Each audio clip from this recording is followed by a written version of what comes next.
अवज्ञा। अवज्ञा मतलब अनादर था। बिस्मिल के चेहरे पर अंग्रेजों और जज के खिलाफ अनादर का भाव था, अपमान का। वो उनकी उपेक्षा कर रहे थे। और रोशन सिंह ने हंसते हुए हमें ऐसे देखा मानो वो तो सीधे स्वर्ग चले और हम रह गए।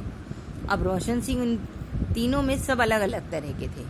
रोशन सिंह ने कहा, उनके चेहरे पे तो हंसी थी कि ऐसा लग रहा था कि वो फांसी पे मरने नहीं जा रहे बल्कि स्वर्ग ही सीधे जा रहे हैं, और लोगों से कह रहे हैं अरे मैं तो जा रहा हूँ और तुम तो रह गए।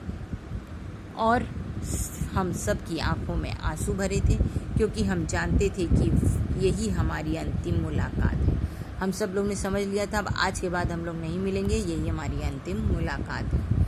ठीक है, इस कहानी से आपको ये समझ में आ रहा होगा कि हमारे देश के जो क्रांतिकारी थे उन्होंने कितनी मुसीबतों का सामना किया, किस तरह अंग्रेज उन्हें परेशान करते थे, किस तरह बिना सोचे समझे बस उन्हें सज़ा दी जाती थी, उनकी बातों को नहीं सुना जाता था, कितना उन्हें इस बात का कष्ट रहता होगा।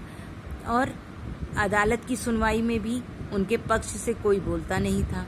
इन सारे कष्टों के साथ वे इस हमारे देश को आज़ाद कराने के लिए लग गए, और उसी के परिणाम स्वरूप हम लोग आज स्वतंत्र भारत में स्वतंत्रता से रह रहे हैं।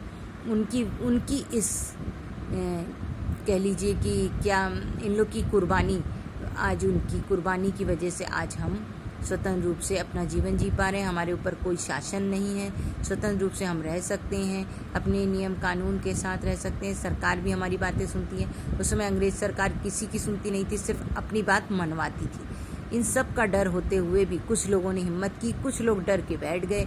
अंग्रेजों ने जैसा कहा वैसा ही किया है।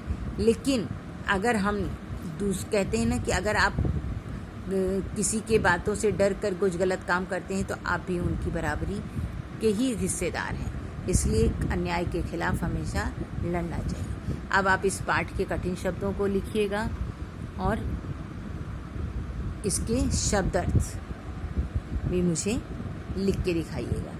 ठीक है, और जिस शब्द का आपको अर्थ ना आए पूछ लीजिएगा। यहाँ शब्द में पाठ के नीचे शब्द अर्थ दिए गए हैं। आपने अगर देखा होगा तो शब्दों पे नंबर लिखे हैं और उनके अर्थ नीचे दिए गए हैं। ये 2 काम आप लोग मुझे करके दिखाइएगा। ठीक है।